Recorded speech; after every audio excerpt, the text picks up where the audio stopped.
time for my guest today is Sdumo Dlamini. He's the president of the Congress of South African Trade Unions, COSATU. President, thank you very much for making time to come and talk to us. Before we get into the workers' issues and all that, let's get politics out. You are playing in a political space. A couple of issues that I just want to check with you. Firstly, what is your reaction towards, or rather, in as far as this latest developments are concerned? One, the president was supposed to, or rather, a report about from the public protector was supposed to be released tomorrow. The president has actually applied to a court of law to say, look, wait, hold on a bit, not today. Look, thank you very much and good evening, Mpo. We must allow everybody to exercise their right to law and exercise their right in their own defense, and everybody should respect that. I think one does understand the point being made there. We all know that the public protector is leaving tomorrow. Yes. And he's said to be going to be releasing a preliminary report, and the president, being concerned about a number of issues, would want that report to be delayed. And I think let's respect that. We are being taught law in the country, and let's continue to observe. And COSATU is doing that. We're not making any judgment call on his decision to interdict the release of the report. We are watching the space. Okay. Then on the Finance Minister matters, you were critical of the hawks. Look, it's not a new thing. When issues were being penned and played in public, we condemned both Treasury and the hawks in what we were saying. Why would people be fighting each other in public when they could be doing these things quietly? We said to the hawks, why do you adopt a Hollywood style, something that we condemned in 2005 when it was done to other leaders before? And we are consistent. We hold a view that these matters could have been managed differently and yet achieving the same results. We have said the same thing about the minister. You are not above the law. Conduct yourself in a manner befitting a citizen of South Africa who respects the law. And at the same time, hawks don't act like we're in Hollywood here. Follow your issues with the dignity that South Africans will say we respect our institutions. Okay. Third one, fees must fall. The students marched to COSATU House, and there was a commitment in principle from COSATU to say, we are with you. Some people actually, when I said we're having COSATU president, they were saying to me, ask him why are they not with the students on the streets, because as workers, they're the ones who are feeling the pinch. Yes, we met with the students, and we did tell them that there was no need for them to march to their parents. We are parents. We understand fully what they are fighting for, and we had already declared that we would be with them. And by that time, we had announced that tomorrow would be marching with them to the Chamber of Mines, and we're having a sequel of the meetings. What we are concerned about, though, is sometimes they handling their issues in a self-destruction way. When there is vandalism of property, when there is violence between them and police, yes, we condemn that. When there are no classes happening at this very, very crucial time. Yes. We continue to make that call that indeed let's prioritize exams. Okay. Their issues are ahead, and we're working with them. So we'll be marching with them tomorrow because we're supporting them. Okay. So you're going to be marching with them, you say? Precisely, tomorrow. Okay. Good news. You're in KZN. Yes. Welcome. How are you, Mpo? I'm well. How are you? Good news? I'm very well. Some good news from KZN? Yes, no, Mbo, I want to speak isiZulu because comrade is there. I would put this in direct to him. Oh, okay, akunankinga babam qhubeka ngesizulu kuzomela ke sichazele abanye ababukeli ukuthi ubothi. Comrade Sdumo kunjani? Ngiyaphila baba, unjani wena? Ngiyaphila comrade Sdumo. No kuncane nje ngifuna ukufaka kuwena comrade Sdumo. Ngashiya emsebenzini emva kuba ngiqeda ukuvota ngo1994. Le nkampani engangikuyona sakade silwela ilokhuza iholo eliphilisayo. Kuze kube manje alikatholakala. Kodwa kwangiphatha kabi sengiyekile emsebenzini. Inkampani enjengo Transnet okwakungangena ama labor block okungekho toha khona. Ngathi sengihleze ekhaya ngathola ukuthi sekusetshenzwa amatoha einkampani ezinkulu kangaka. Le labor blocker brokers esilokhu ikhulunywa sekuphela iminyaka eminingi. Ayithi asikho isixazululo. Kubukeka ngokubafowethu kukhona nani kwi-organization yenu. Khona into behind lapho kunina qobulweni. Okufuneka impela niyibheke lento ngoba ibulale ikusasa lezingane zenu njengamanje ibulala ikusasa labazukulu bami. Lezi imbungulu zama labor block. Ngiyabonga. Asbonga, Bob, good news from KZN. The good news saying, well, he's got a question directed to the president of COSATU. He, after voting in 1994, and he then left work or quit work or his employment, and all of a sudden there are labor brokers in the labor force or labor market, including in places like Transnet. What is it? Why does it seem like COSATU has a hand in this labor brokering? Yeah, well, Baba, good news is correct to say labor brokers came and festered even more in South Africa after the democratic breakthrough, which is a point we have raised, that this form of slavery was not there before, and it is with us now. And he's correct that we are all concerned about that. You know very well, Paul, it's COSATU that has from 2003 raised this issue, and we've been fighting with government and with employers. Today it has been pushed back just a little bit because instead of it being a life sentence for the worker, now the law says 3 months being placed with the client should employ you permanently. But the employers are still subverting that law. That is the fight now that we are on, and has resuscitated our call for a total ban of labor brokers. So we're fighting and we're not relenting. We're raising this issue last week. You saw us. We continue to raise it. Now, the matter of living wage or minimum wage. Yes. There's also now talk of perhaps we need to start talking about the maximum wage. Somebody earned 100 million rand. We will continue to raise that issue, that it is immoral, it is outrageous for an individual, no matter what color they are, for themselves in a workplace or a company where the lowest paid worker is getting 2,800 a month.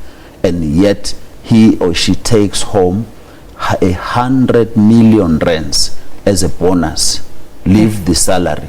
It is outrageous, and we are on that campaign that inequalities will never be resolved as long as we allow the perpetuation of this. That's why we have called for a cap on the salaries of the CEOs, cutting across whether in government or in the private sector. And for us to raise the issues of the lowest paid, which is why the national minimum wage issue is also coming into effect with other interventions that we are busy working on at NEDLEC. Notile, you are in Vollis. Yeah, my name is Notile. Oh, I'm very sorry, but Notile. My apologies. Yeah. No, just I want to just ask Mr. Sdumo Dlamini a few questions. Why the country is in crisis now? Why did you say the president must step down? Because the president went to Kenya, you see there's a crisis here, fish must fall, and the president used the money, our tax money, to defend him in court. Is the right time Sdumo Dlamini may say the president must step down? If you are going to support the President Zuma, 2019 is coming. I'm telling you. Enough is enough. Okay, Ncedile, thanks very much for that contribution. Why is COSATU not supporting the call for President Zuma to step down, he says, essentially? Look, I would be very sensitive to that issue because we have made the point before. South Africa's problems are far, far, far bigger than one individual by the name of Jacob Zuma, the President of the Republic. And we're talking here in the earlier discussion, the inequalities, the poverty, the high levels of unemployment, which are the key issues confronting society in South Africa. What we all are up in arms and doing against is poverty, inequality, unemployment. Yes, people have raised the issue about the leadership of the country that is not seen to be responding to their issues, but there is no way you will continue to say Mpo and Mpo alone is the one contributing to the problem South Africa is. South Africa's challenges are structural. It is the monopolies that are exclusively holding the economy of this country, and we're not talking about that. Let me then respond to the issue of why are we not therefore supporting the call for the president to step down. COSATU in its own structures has had this discussion and has made a lot of determination, appreciating a number of factors, leave alone the fact that the government, which we pronounce in such a negative way, may not have done that bad as we pronounce. And I think we must be bold and say that it's going through difficulties in implementing policies and programs that are agreed to, but it's not a situation where you're saying nothing is beneficial. But we have made an analysis. We know what happened in 2008 with the birth of COPE. We know what happened in 2012 with the EFF coming out of the factional issues within the organization. We know what has been happening within COSATU itself. And you wouldn't want a situation where you then say the ANC must take a decision that may lead to yet another split within the organization. And it's not that we ignore what people are raising. We are alive to the issues of how they have been mismanaged or not managed well. We are alive to other issues being raised by society. But is society saying, let us bury ourselves all at this point? I don't think so. Ashley, you are in Soweto. Yes, Babun Sdumo, Gunjan. Ngiyaphila baba njani? Ngiyaphila. I don't know if maybe my question will be out of context just a bit. The question that I'd like to ask, actually, I'm asking on a perspective of as an employer. The question is, what if as an employer I got a contract with maybe a certain entity or organization? Now the question would be, they gave me a contract, now that's ended. So they did maybe renew it to say maybe with another 3 months. Let's say maybe they did renew with 3 months. Then at the same time, I'm having a problem in such a way that as soon as I need to pay them in terms of maybe pay them their remuneration of pension fund as well, you'll find that I don't have a contract with my employer or my company. So the question would be, how do I handle such a situation if maybe I've been taken down to CCMA and so forth? Okay. Thank you very much, Bob Ashley. That problem is what workers are experiencing every day when workers are trying to run away from this law that we've just referred to, which is dealing with the issue of the labor brokers and temporal work. You are placed in a company and it shoves you 3-4 months down the line. Yet the law is clear to be saying that employee is deemed to be permanently employed in that workplace. But then they ignore that. We have an agreement with the CCMA because CCMA still argues that no, that employee is indeed a permanent employee. Bring up the case to a COSATU union or to the CCMA directly and say, I've now been chucked off and they're not even paying my things. The law should be on the side of the worker, because already the legislation says he is deemed to be permanently employed. Eunice, you've been gone for a while. Hello. Yes, welcome. Okay, thanks for this time and your guest in the studio, Baba Dlamini. Yeah. Yes, of course, I had to know government yet. At the end of it all, they are going to think that the South Africans are going backward. In as much as we want to see things happening, can they please pull their socks up? I'll tell you why. I'm working in the private sector. We get dismissed for Mausik, but we are short. Then yourself, we have put people in position in terms of voting. Where are the people that can oversee things in the private sector? I'm in the Department of Health. I'm in the private hospital sector, but I've been all over. We don't have any strong structures that are looking after us. Okay. In everything, you must fight as an individual. And then at the end, we end up losing because the company is rich. You are just yourself there. So try to change things. Try to work hard. Not fighting, but try to change things in a diplomatic, developmental way. Thanks a lot. Thanks very much, Eunice. Well, I think I must also throw in something here. How much influence do you have as an alliance partner in whether it be deployment of comrades within particular portfolios or even policy matters? Yeah, I would say firstly, we should not rely on friendships and alliance relationships. You must fight, you must work hard as an organization. The point the colleague who has just spoken is making, strengthen the union at the workplace so that it raises the issue of the workers all the time. Yes, we do interact with our alliance partners, and it's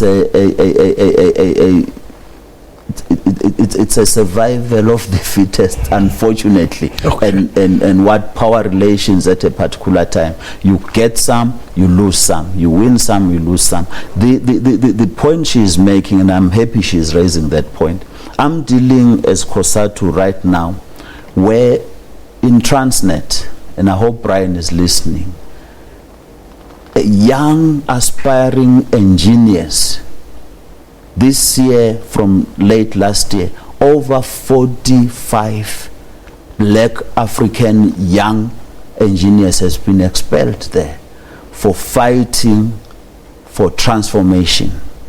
Unheard of.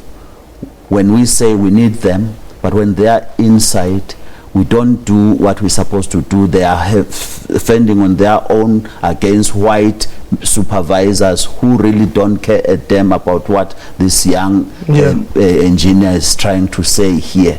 We have to deal with that problem. But as I am saying, strong unions of COSATU or any other unions are the solution to this problem. No one will give us for free. Eric in Pongola. Yes, Mpo. Welcome. Oh, man. What is wrong with that, Eric?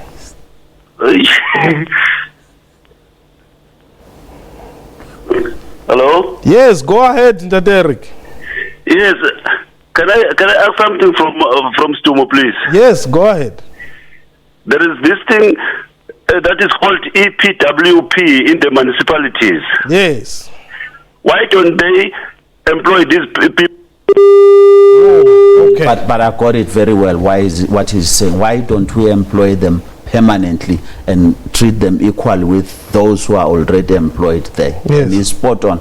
Government which is fighting or a proponent of decent jobs can't live with the situation of the EPWs where people are on the job for some a year, but they are still rated very, very low. I understand the projects that are linked to those things. We understand that, but we should be saying what skills are we giving those people, and what data have we created for them, so that when they have opportunities, they have something to hold on. In municipalities, in other, maintenance should be done with this, should be the work of these people with the skills given to them by public works or any other department of government. So the caller is correct. Well, government says it's creating job opportunities. We know that, but we should be able to take stock of that and say, South Africa, these are the skills that we have created out of this, and this is where these people are. Sbusiso, you're in Pretoria. Welcome. Yes, how are you, sir? I'm well. Thanks for the call, Smu. I'm also fine. As a young person, may I address my question or my concern? Yes, go ahead. Okay. As a young person in South Africa, I'm a bit concerned with how the leadership is dealing with the issues of the youth in South Africa, particularly the economy. And the fact that when it comes to the justice system, it's not applied equally. If you were to take, for instance, the issue of Claudi, it was discovered that he actually lied about his qualification, of which that qualifies as a fraud. But now the NPA never prosecuted him. You come to Pravin, they say he committed fraud, but now they prosecute him. So we're quite confused as the youth of South Africa as to where is this country going.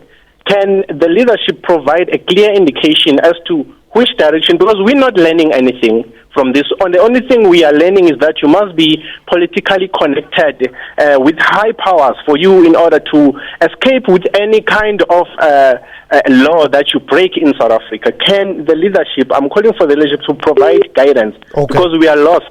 And tomorrow, no one must blame the youth if they took a direction that is not adequate or that is not taking South Africa forward, because we are not learning anything. The only thing we're learning every day is corruption. I mean, every day you read newspapers about corruption. What is happening in South Africa? All right, thanks for that question. We're running out of time. Quickly, President. We want to work with the youth so that we hear them, so that they criticize us closer. We hear they are raising these issues at the moment. That is why we have thrown ourselves behind them as COSATU, as parents, to work with them for these solutions for the future of South Africa. So we take that point, but they must also listen. I sometimes feel that they are not listening. There's too much noise. Maybe we're listening or hearing the wrong noises at times, because there are many other things. Leadership of this country is and leadership is not just politicians. Talk government, talking business, there is some semblance of leadership that is there, but we can do more. And I think the points they are raising are critical. Let the youth. I'm one person at COSATU with the leadership collective. We have opened our arms for our youth. We're meeting with them. We met with South and everybody at COSATU House. They are there. We're trying to say, what do we do for the future of South Africa? Sdumo Dlamini, thank you very much for the time. Thank you. It's always a pleasure talking to you. And that was question time for today. A big thank you to you for watching the show, and to my guest as well. From me and the entire crew, you have yourself a wonderful time. Hi, Bechot.